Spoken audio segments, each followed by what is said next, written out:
The gray alley at dusk was a graveyard of ambition. Zyro sat on the cracked concrete stoop, his frame hunched, motionless against the weeping brickwork. A river of people flowed past him, a blur of hurried footsteps and indifferent eyes. They did not see him. He was a shadow cast by the flickering streetlight, a static point in a world that refused to acknowledge his presence. A man in a heavy coat strode past, his shoulder missing Zyro by an inch, yet the stranger did not even blink. He kept walking, eyes fixed on the horizon, completely unaware of the person sitting inches from his path. Zyro watched the man disappear into the city noise. He did not move. He did not speak. His knuckles were pressed into the grit of the concrete, his weight pulling him deeper into the cold stone. The city roared around him, a cacophony of engines and distant shouts, but none of it touched the silence he carried. The sky above the alley darkened, releasing a slow, relentless drizzle. Rain-slicked bricks behind him began to weep, dark streaks of moisture tracing paths down the mortar like tears on a weathered face. Zyro did not flinch. He sat motionless as the cold water soaked into his skin, his gaze locked onto the uneven concrete of his boots. The world around him was fading, the city sounds muffled by the steady, rhythmic drumming of rain against the pavement. He was a ghost in his own life, a lingering presence that no longer held any weight in the physical world. The silence of his existence was absolute, a suffocating pressure that pressed against his chest, tighter than the damp air. He watched a single droplet slide down a brick, tracing its descent until it vanished into the grime at his feet. He had become part of the alley itself, a forgotten layer of its history, ignored by the storm and the city alike. He left the alley, his movements heavy and mechanical, and retreated into the stagnant air of his apartment. The door clicked shut, sealing out the city. Inside, the room was a tomb of bare walls and shadows. He sat on the edge of the mattress, the only object in the space, and pulled the crumpled paper from his pocket. It was a rejection letter, its edges soft from being gripped too many times. The harsh white light from the overhead bulb turned the paper into a jagged, pale rectangle. He stared at the ink, the words blurring into a single condemning smear. His jaw muscles pulsed, rhythmic and tight, fighting against the pressure rising in his throat. He wanted to scream, to shatter the suffocating quiet, but the sound died before it could escape. He dropped the paper. It fluttered to the floor, landing near a cockroach that skittered across the floorboards. Zyro did not look away. He fixed his gaze on the peeling wall, his breath shallow and uneven. The air felt too thick to pull into his lungs. Every muscle in his body was coiled, a spring wound to the point of snapping. He was at the absolute bottom, where the weight of his own existence pressed down on him, leaving no room for movement, no room for hope. Only the cold, sharp reality of his failure. The room remained frozen in the dim light of the single bulb, but the atmosphere inside shifted. Zyro sat upright. The slump in his shoulders vanished, replaced by a rigid, unnatural stillness. His eyes, previously dull and fixed on the peeling wall, snapped toward the center of the room. They burned with a sudden, frantic focus, the pupils dilating as if he were seeing a path through the darkness for the first time. He did not blink. He did not breathe. The crushing weight of the previous hour seemed to evaporate. He reached into the shadows under his mattress, his fingers brushing against rough edges until they found the spine of a salvaged notebook. He pulled it into the light. The paper was worn, the edges soft, but it was a vessel for the chaos in his head. He opened the cover. The sound of the paper tearing away from the binding was sharp, a declaration of intent. He was ready to fight. The pencil hit the paper with a force that threatened to tear the page. Zyro leaned into the desk, his hand moving in jagged, desperate bursts. He was not writing. He was carving his thoughts into existence. Words collided with diagrams, arrows pointing toward impossible solutions, and every failure was struck through with a heavy, aggressive line. The lead snapped against the paper. He did not stop to sharpen it. He pressed harder, the wood splintering against his thumb, and kept going. His breathing was shallow, rhythmic, and fast. Crumpled balls of paper began to litter the floor, piling up around his feet like snowdrifts in the dim light. He reached for another sheet, his movements frantic and precise. The room, once a cell of stagnation, had become a laboratory of survival. He circled key concepts, his hand trembling from the exertion, and drew lines that connected disparate ideas into a coherent, dangerous plan. He filled the margins with calculations, his eyes darting back and forth between the lines. The pile of discarded failures grew higher, a physical testament to the hours he spent tearing through his own limitations. He was no longer waiting for the world to notice him. He was building his own exit, one scrap of paper at a time, and the floor was disappearing beneath the weight of his progress. The transition was not a single moment, but a relentless accumulation of days. Zyro moved his workspace to the public library, trading the isolation of his apartment for the hum of shared space. He refused to sit. He stood at the high counters for hours, his body rigid, his eyes locked onto the pages before him. When his legs ached, he shifted his weight, but he did not sink into a chair. He was fueled by a restless, hungry energy that demanded constant motion. He arrived when the doors opened and stayed until the lights dimmed, a ghost haunting the stacks of books. He moved between the blue light of dawn and the orange glow of late-night lamps, his focus narrowing until the rest of the world became a blur. He ignored the stares of other patrons. He ignored the fatigue that pulled at his eyelids. Every hour spent standing was a rejection of his former collapse. He filled notebook after notebook, his hand moving with a speed that mirrored his racing thoughts. The library became his forge, and the stacks of research were the iron he hammered into shape. He was no longer a shadow in the alley. He was a presence, defined by his stubborn, vertical persistence. The change began in the small of his back. For years, Zyro had folded inward, a protective curl against the world. Now, the tension in his spine snapped into a new, vertical alignment. He stopped hunching over the library counters. He pulled his shoulders back, forcing his chest to open, and for the first time, he felt the weight of his own frame.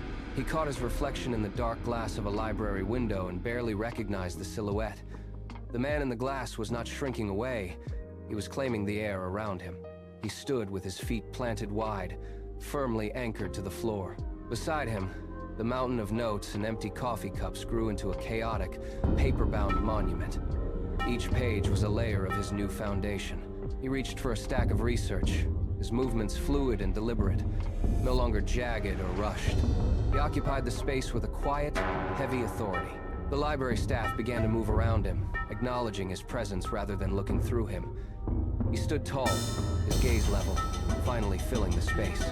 The library became a sanctuary of light and shadow, governed only by his internal clock.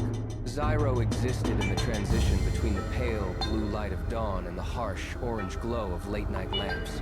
He became a fixture among the stacks, a haunting presence that the staff eventually stopped questioning. He moved with a singular, terrifying efficiency. When the morning sun hit the high windows, he was already there, his pen moving across the page. When the evening lamps flickered to life, he remained, his shadow stretching long and thin across the linoleum. He lost the ability to distinguish between the hours. The world outside the library walls ceased to exist, replaced by the architecture of his own ambition. He was a ghost haunting the aisles, driven by a hunger that refused to be sated. Every book he pulled from the shelf was a tool. He did not look for breaks. He did not seek rest. He was consumed by the singular, burning need to finish what he had started. The library doors swung shut, cutting off the warmth of his self-made sanctuary. Outside, the city was a blur of gray rain and biting wind. Zyro walked until the sky opened up, forcing him to seek shelter under a concrete overpass. The sound of water hitting the pavement was deafening, a relentless roar that filled the hollow space. He stood in the dark, his breath hitching in the damp air. He pressed his notebook against his chest, his knuckles turning white as he gripped the edges. The cold seeped through his skin, a sharp reminder of the world he had tried to leave behind. Doubt arrived not as a thought, but as a physical weight, pressing down on his shoulders. He felt the immense pressure of his own ambition, the terrifying possibility that every word he had written was merely a distraction from his inevitable failure. He looked out at the silver curtain of rain, the barrier between his current reality and the life he was fighting to build. His hands trembled against the paper. He stood motionless, a singular point of resistance against the storm. He held the notebook tighter, refusing to let the cold shadow of doubt pull him back into the dark. A car surged past, its headlights cutting through the rain-slicked dark. The beams caught Zyro full in the face, two blinding flashes of gold that forced him to squint. He did not look away. He stood rooted to the concrete, the light exposing the raw tension in his jaw. His lips moved, forming silent words, a stubborn, frantic argument. Against the fear clawing at his resolve, he was debating the cost of his ambition against the safety of his old, empty life. The rain hammered the pavement, a rhythmic, chaotic backdrop to his internal struggle. Every time his muscles tensed to turn and walk away, he shifted his weight back, locking his heels into the grit. He was a coiled spring, vibrating with the effort of remaining stationary. The headlights faded, leaving him in the deeper, colder shadow of the overpass. He did not flinch. He did not retreat. He tightened his grip on the notebook until his fingers ached, pressing the paper into his chest as if to graft the work into his own bones. He chose the cold. He chose the rain. He chose to stay exactly where he was, refusing to let the fear dictate his next move. The argument ended in the silence that followed the passing traffic. He was still here. The rain slowed to a rhythmic drip from the overpass ledge. Zyro did not move. He stood in the damp dark, his eyes fixed on the distant, blurred lights of the city. The world continued its indifferent rotation. A siren wailed miles away, fading into the hum of traffic that never truly ceased. He was a statue of intent, his muscles locked in a state of permanent readiness. Every sound, the splash of a tire in a puddle, the distant metallic clatter of a train, triggered a sharp, involuntary twitch in his shoulders.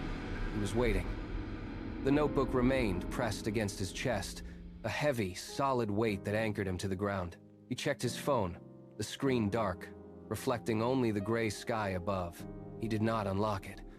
He simply watched the black glass, his breath shallow and controlled. The air grew heavy with the smell of wet asphalt and ozone. He was no longer fighting the fear, he was consuming it, turning the anxiety into a fuel that sharpened his focus. The sun bled over the horizon, casting a thin, sharp line of gold across the floorboards. Zyro sat on the edge of the mattress, his body stiff from hours of motionless waiting. The room was still, the air thick with the scent of stale coffee and dust. Then, the phone on the floor hummed. The vibration rattled against the wood, a sharp, insistent sound that shattered the quiet. He reached down, his fingers brushing the cold screen. A notification light flared, a brilliant, blinding white that pushed back the shadows of the room. He pulled the device into his lap, his thumb swiped across the glass. The message appeared, a series of crisp, black characters against the glowing background. He read the first line. He blinked, the light reflecting in his pupils, and read it again. The geometry of the room seemed to shift. His breath hitched in his throat, a sharp intake of air that rattled his chest. He did not look away. He stared at the screen. Zyro read the words a third time, his eyes tracing the ink as if to confirm it was not a trick of the light. The phone felt heavy, a solid block of reality in his grip.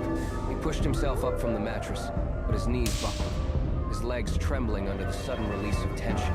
He caught his balance, his knuckles white against the edge of the frame. He stood there, swaying slightly, the air in the room feeling thin and sharp. A sound started deep in his chest, a low, jagged rumble that he tried to suppress. He bit his lip, but the pressure was too great. The sound broke free, a raw, involuntary laugh that tore through the stagnant air. It was loud, harsh, and completely unrefined. It bounced off the peeling walls, filling the tomb-like silence with a violent, rhythmic energy. He laughed again, his head snapping back, his throat working hard to keep the sound coming. He did not try to stop it.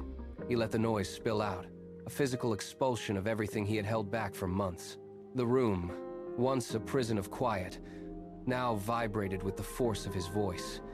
He stood in the center of the floor, his frame shaking, shattering the last remnants of the stillness. The laughter tapered into ragged, uneven gasps.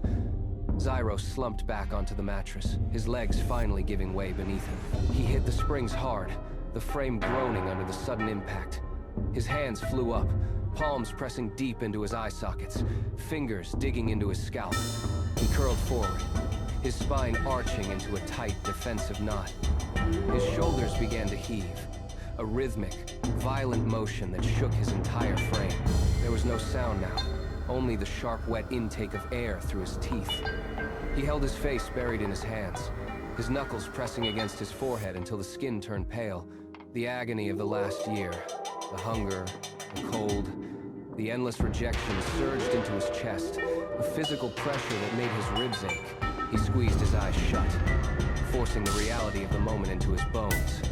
Every muscle in his back was knotted, vibrating with the effort of holding himself together.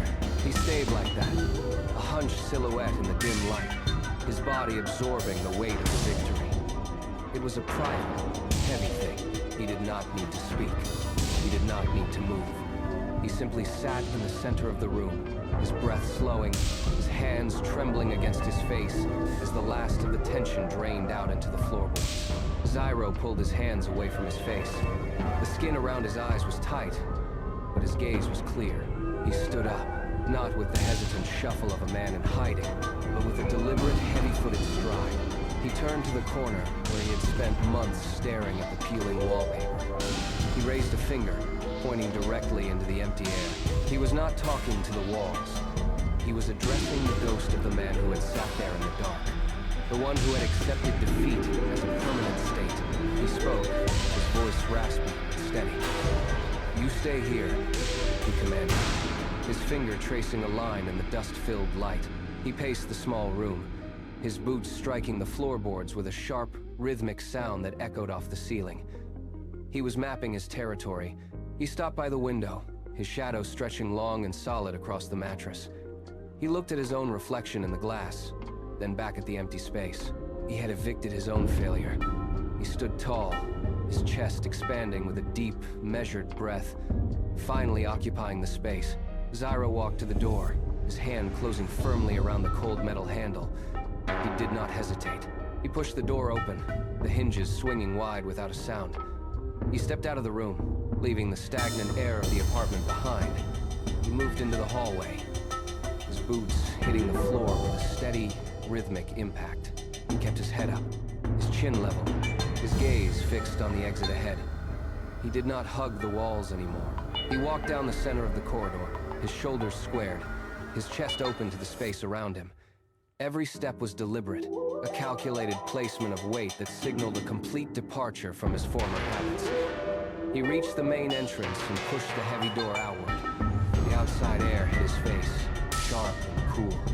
He did not flinch, crossed the threshold, his stride lengthening as he moved toward the alleyway. He was no longer a shadow drifting through the periphery. He occupied the center of the sidewalk, his body language projecting a solid, undeniable presence. Zyro turned the corner into the alley. The air here was still damp, smelling of wet brick and stagnant water. He walked toward the center of the passage, his boots crunching on loose gravel. He reached the cracked concrete stoop. He stopped. This was the exact spot where he had spent hours as a shadow, hunched and invisible. He stood over the concrete, his feet planted firmly. He did not sit. He looked down at the surface, his eyes tracing the jagged lines in the stone. He turned his head, scanning the dark corner behind the dumpster, where he had once hidden from the world. The shadows were deep, but he did not flinch. He stared into that darkness for a long, quiet heartbeat. There was no tremor in his hands, no urge to shrink away. He acknowledged the space, the cold, and the silence he had endured. He did not seek pity from the bricks, or recognition from the empty air. He simply observed the distance between who he had been and where he stood now. He exhaled, a sharp, steady sound that cut through the alley's gloom. He shifted his weight and turned his back on the corner. He had no more business with the dark. Zyro pivoted on his heel, the movement sharp and precise. He left the stoop behind without a second glance. His boots struck the pavement with a rhythmic, heavy cadence that echoed against the narrow brick walls. He moved toward the mouth of the alley, where the darkness began to thin. The air grew warmer as he neared the street. He did not slow down. He navigated the uneven ground, his core tight, his balance absolute. Every muscle in his frame felt coiled, tempered by the weeks of relentless labor. He passed the rusted dumpster. Ahead, the alley opened up into a wide, golden expanse of city light. The glare hit his face, but he kept his eyes open. He crossed the final stretch of cracked asphalt, his stride lengthening into a confident, fluid walk. He stepped forward, his body fully exposed to the brightness, his frame hardened by the weight of his own survival. The city morning greeted him with a roar of motion. Buses hissed, tires hummed against the asphalt, and the early crowd surged past like a living tide. Zyro stood on the sidewalk, no longer a shadow pressed against the brick, but a solid figure in the flow of the world. He felt the sun hit his skin, warm and persistent. He watched a stranger walk past, their eyes meeting his for a brief, unremarkable second. He did not look away. He did not shrink. He was here. The internal pressure that had once suffocated him was gone, replaced by a steady, rhythmic pulse of purpose. He took a breath, the air tasting of exhaust and possibility. He began to walk, his pace matching the city's stride. He was no longer a ghost haunting his own life, but a man claiming his place in the light. He turned the corner, disappearing into the crowd, and finally arrived.